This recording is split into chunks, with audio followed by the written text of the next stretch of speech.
Wirecard began as a promise that felt perfectly timed.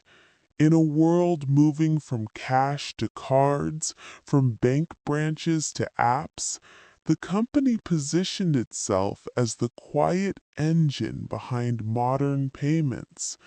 It offered merchants the ability to accept digital transactions, manage risk checks, and expand across borders without building their own infrastructure. For years, the story seemed to validate itself.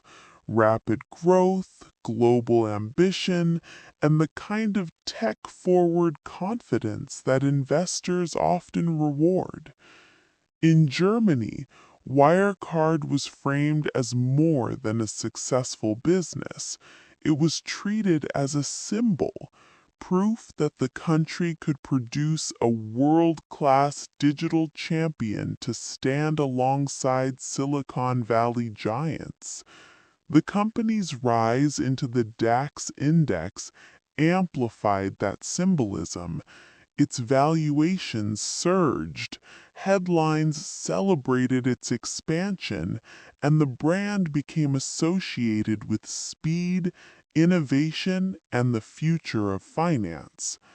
But the kind of growth that looks effortless from a distance can be complicated up close. Wirecard's public narrative leaned heavily on strong revenue figures and expanding profit margins, yet many outsiders struggled to understand how the business consistently delivered results that seemed unusually smooth for such a competitive industry. Payments is not only about technology, it is also about trust, compliance, partnerships, and often razor-thin margins. That mix creates space for complexity, and complexity can hide weaknesses. Over time, questions began to surface, not as one single accusation that could be easily tested, but as a pattern of unease. Analysts and journalists examined the company's reporting and noted recurring themes: opaque disclosures, shifting explanations of where profits were generated, and an organizational structure that seemed to place important activities in places that were hard for outsiders to verify. The company strongly rejected criticism, insisting that its operations were legitimate and that it was being misunderstood or unfairly targeted. What made Wirecard's case so instructive is that it did not unfold as a simple, immediate collapse. It unfolded as a long tension between an uplifting corporate story and persistent doubts about verification. In many corporate failures, the warning signs are only obvious after the fact. With Wirecard, warning signs were discussed in real time, yet the overall market story kept pushing forward. This created a powerful psychological dynamic. When a company's narrative becomes linked to national pride, innovation, and future-proof identity, skepticism can feel almost impolite.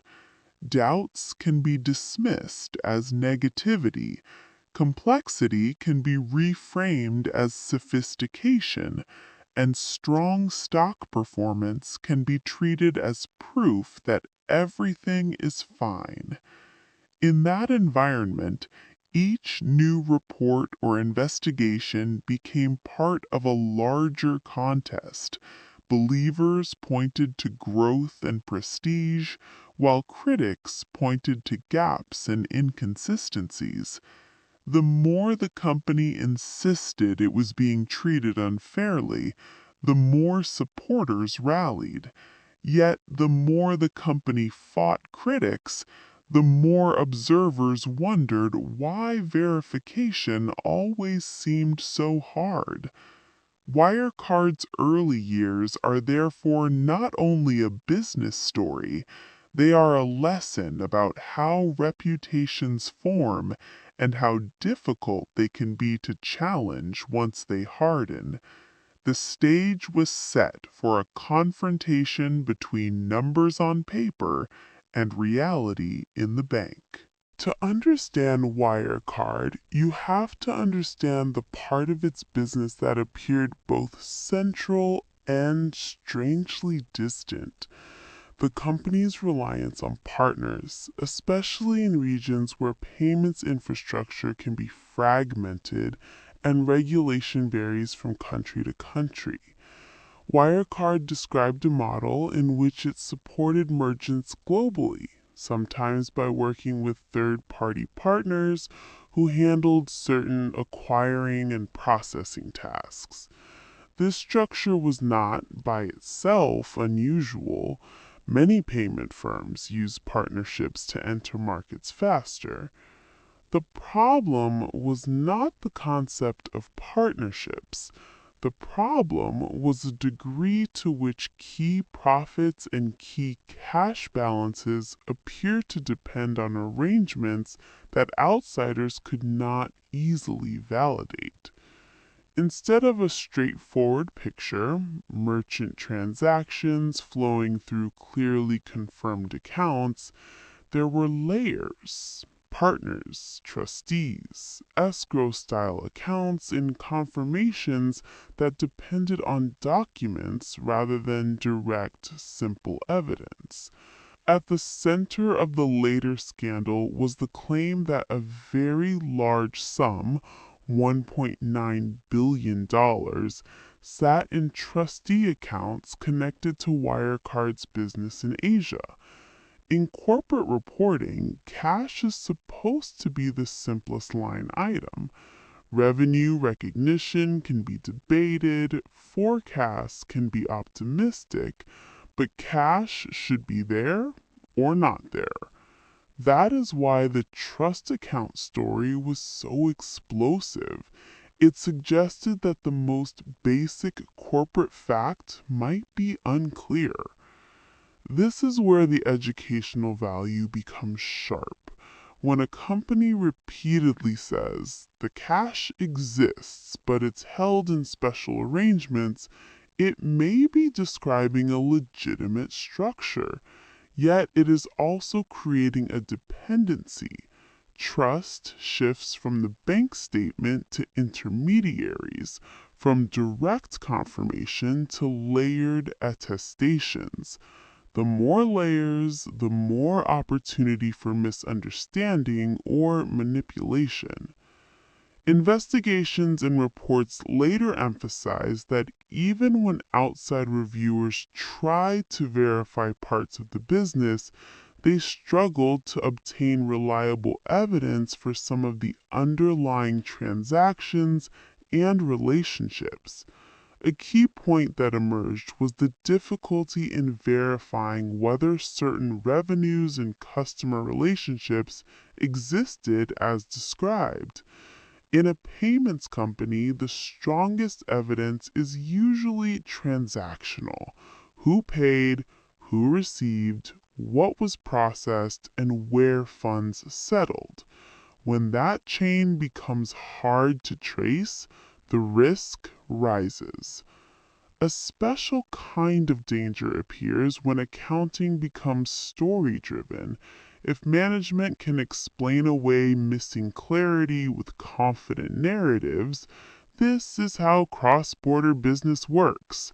These structures are normal. You're just unfamiliar with the region. Then skepticism starts to look like ignorance. But sound governance does not rely on outsiders being impressed. It relies on verifiable proof.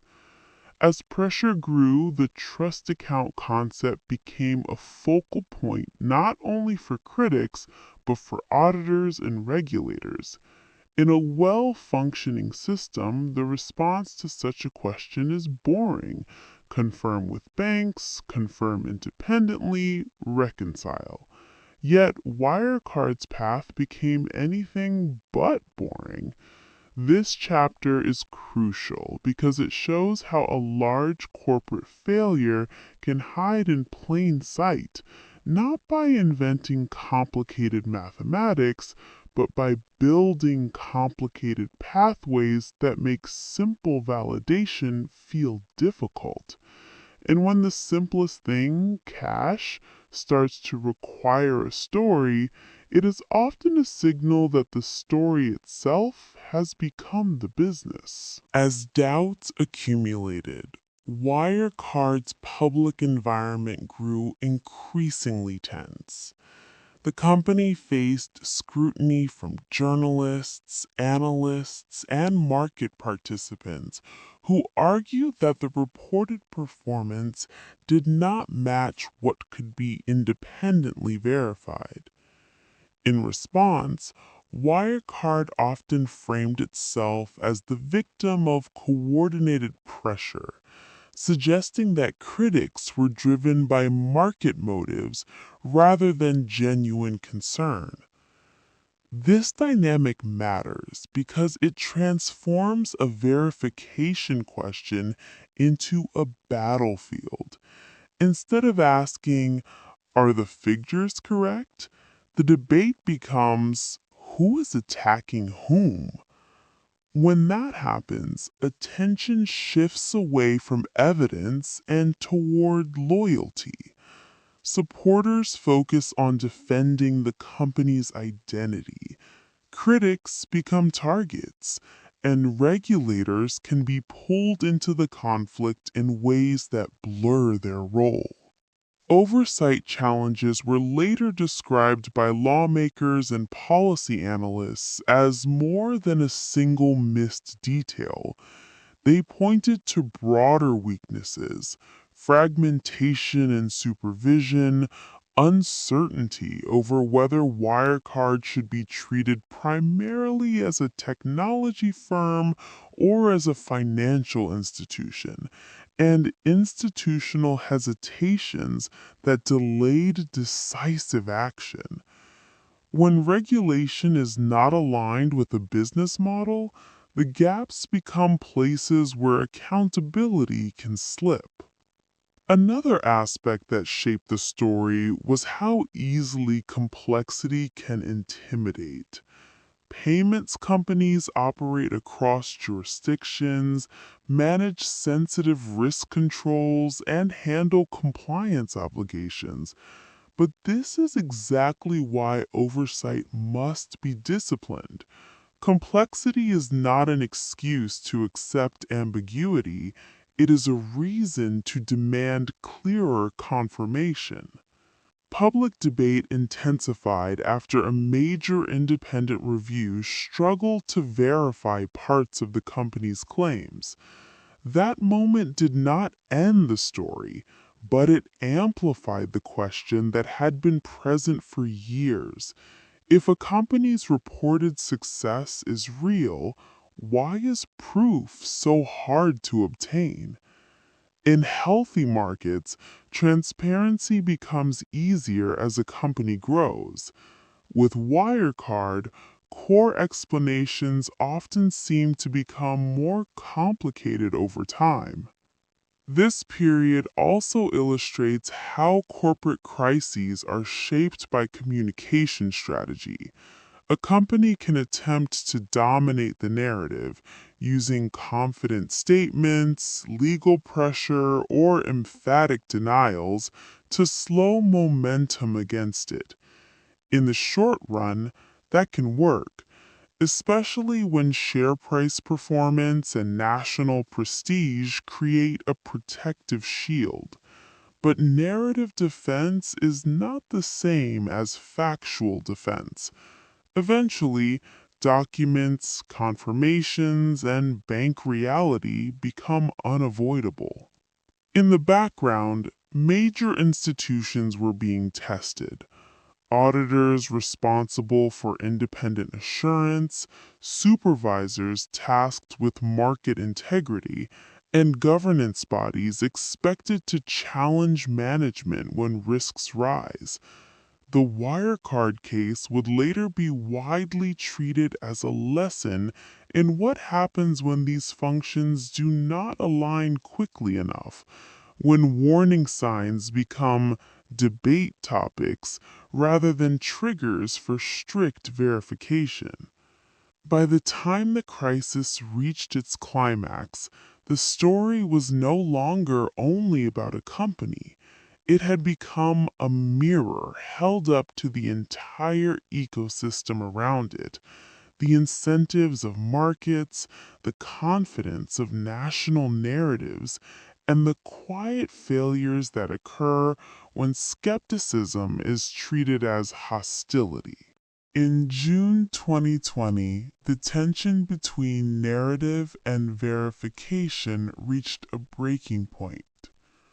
Wirecard disclosed that 1.9 billion euro, previously presented as cash held in trustee accounts, could not be confirmed. The company indicated that the funds might not exist. In corporate life, there are few moments more defining than when a balance sheet item moves from reported to unverifiable. It is a shift from finance into credibility. What followed unfolded quickly. Leadership changes began at the top, and confidence drained from the market's interpretation of Wirecard's past. A company can survive a disappointing quarter. It cannot easily survive a fundamental uncertainty about cash. The logic is simple. If the cash is not there, then prior reporting must be questioned, and the foundation for lending, liquidity, and ongoing operations becomes unstable. This was not merely a crisis of image, it was a crisis of continuity.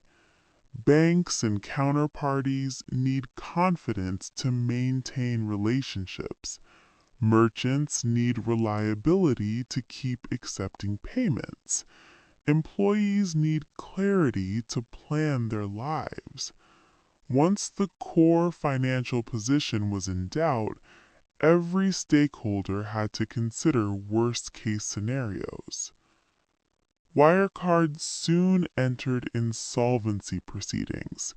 That transition is significant because it marks the shift from a growth narrative to a rescue narrative.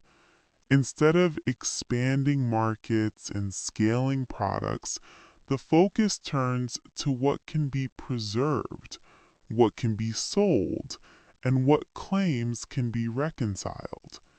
In many corporate collapses, the public sees only the headline. Internally, there is a painstaking process of mapping obligations, untangling structures, and deciding which operations can continue under new ownership. The human side of the collapse often hides behind the numbers. A fast-growing company attracts ambitious staff, partners, and clients who believe they are building the future. When a collapse happens, the emotional experience is less like watching a distant scandal and more like losing a shared reality. Plans that once seemed solid become uncertain. Careers built around a brand must be reimagined. Customers have to migrate systems. Confidence becomes a scarce resource. Wirecard's collapse also triggered a broader wave of reassessment. How could such a large company, once celebrated and widely held, reach this point? Why were doubts not resolved earlier through routine confirmation? Why did the public debate grow so intense before basic facts were settled? One reason this story remains so important is that it demonstrates how quickly certainty can evaporate. The earlier years were filled with confident language, disruption, innovation, leadership. But when verification fails, those words become weightless. The market stops paying for the future and starts demanding proof of the present. From an educational perspective, this is the point where the cash issue becomes a universal lesson. If a company's reported cash cannot be independently confirmed in a straightforward manner, everything else becomes secondary. Strategy, branding, even technology, none of it matters until the most basic claim is true. The Wirecard collapse became one of Europe's most discussed corporate failures, precisely because it did not feel like a normal business downturn. It felt like a sudden exposure of how fragile trust can be when it rests on paperwork rather than independently confirmed reality. After insolvency, Wirecard's story continued in a new arena: investigations, court proceedings, and institutional reckoning. In public perception, a corporate collapse can look like an ending. In reality, it is often the beginning of the longest phase, where responsibility is examined, evidence is tested, and systems are forced to confront their blind spots. Central figures faced serious allegations, and a major trial in Germany became a focal point of the post-collapse narrative. The legal process has been lengthy, reflecting the complexity of the company's structure and the volume of material involved. The duration itself offers a lesson. When businesses become too complex to explain clearly, the effort required to unwind them can stretch across years. Alongside the criminal proceedings, there has been ongoing attention on the role of auditing. Auditors are not meant to run a business or predict its future. They are meant to provide reasonable assurance that financial statements are free of major misstatement. In the Wirecard case, the question became painfully direct. How could such a large reported cash balance remain unconfirmed for so long?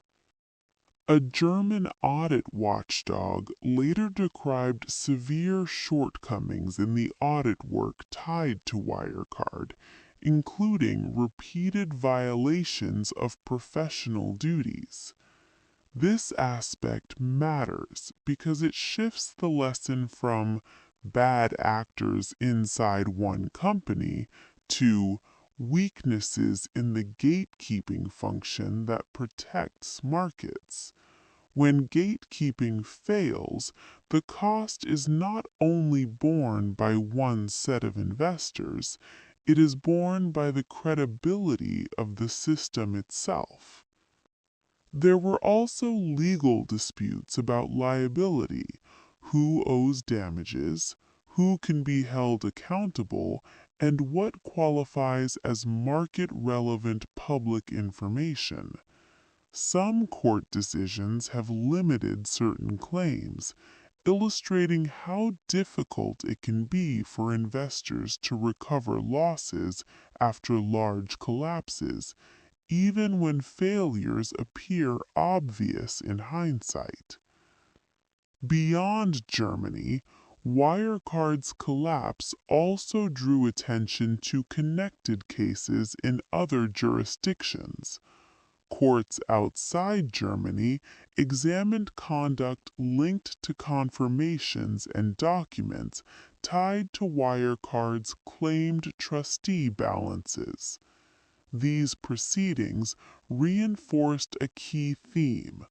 When financial reporting relies on chains of attestations, the weakest link can shape the fate of the entire structure. Through these developments, Wirecard became a global case study taught in business schools, audit programs, and governance training. Not because it was the first corporate failure, but because it blended modern fintech glamour with old problems: verification, incentives, oversight, and the temptation to accept complexity as proof of sophistication. This chapter of the story is ultimately about accountability in layers. Individuals may face judgment, but institutions also face evaluation. How should audits be performed when operations span many countries? How should regulators supervise firms that sit between technology and finance? How should markets treat repeated concerns raised by credible critics? Wirecard's post-collapse years show that after is never simple. The company disappeared as a success story, but it remained present as a lesson, replayed in courtrooms, reports, and reforms designed to prevent the next crisis from hiding behind the same kind of paperwork and prestige. Wirecard's story is often summarized with one phrase: missing cash, but its deeper educational value lies in what happened before the missing cash became undeniable. The most important lessons are not only about one company's failure, but about how trust is built, maintained, and sometimes misused inside modern markets. First, Wirecard teaches that growth is not evidence. Growth can be real, but it can also be a performance that depends on assumptions, narratives, and selective transparency. When a company consistently reports strong outcomes while independent verification remains difficult, the appropriate response is not admiration for complexity. It is a renewed demand for clarity. Second, the case demonstrates why cash is sacred. In corporate analysis, many metrics can be debated: adjusted earnings, forward guidance, market opportunity. Cash is not supposed to be poetic. It is supposed to be confirmable. Once cash becomes a story, a company enters a high-risk zone where confidence depends on belief rather than proof. Third, Wirecard illustrates how ecosystems fail softly before they fail loudly. Critics raised concerns for years. Oversight bodies faced institutional constraints and classification challenges. Auditors operated within a framework that, at minimum, did not deliver the assurance the market expected. None of these issues were invisible. They were simply not resolved with the speed and rigor the situation required. Fourth, the story shows the danger of turning scrutiny into an identity conflict. If a company frames verification questions as attacks, it pressures supporters to choose sides rather than evaluate evidence. This dynamic can delay corrective action because the debate becomes emotional, defending innovation, defending a national champion, defending a winning stock. But financial truth does not respond to loyalty, it responds to confirmation. Fifth, Wirecard offers a clear checklist of governance themes without teaching anyone how to do wrongdoing. Boards must be willing to challenge management even when results look strong. Audit committees must insist on direct confirmation when large balances sit in unusual arrangements. Regulators must align supervision with the actual risk profile of the business, not with the story the business tells about itself. And investors should treat opacity as a cost, not a feature. Finally, the case is a reminder that modern fraud risk is often non-dramatic in appearance. It can be cleanly presented, well designed, and accompanied by confident language. It can sit inside glossy annual reports and polished investor presentations. That is why education matters. The goal is not to create cynicism, but to create disciplined curiosity, an insistence that every impressive story is still accountable to basic verification. In the years since the collapse, court processes and policy discussions have continued, reinforcing that the impact of corporate failures lasts longer than the headlines. But the core lesson remains remarkably simple. In finance, trust is earned through evidence, and evidence must be independently confirmable, especially when the numbers are large and the story is beautiful.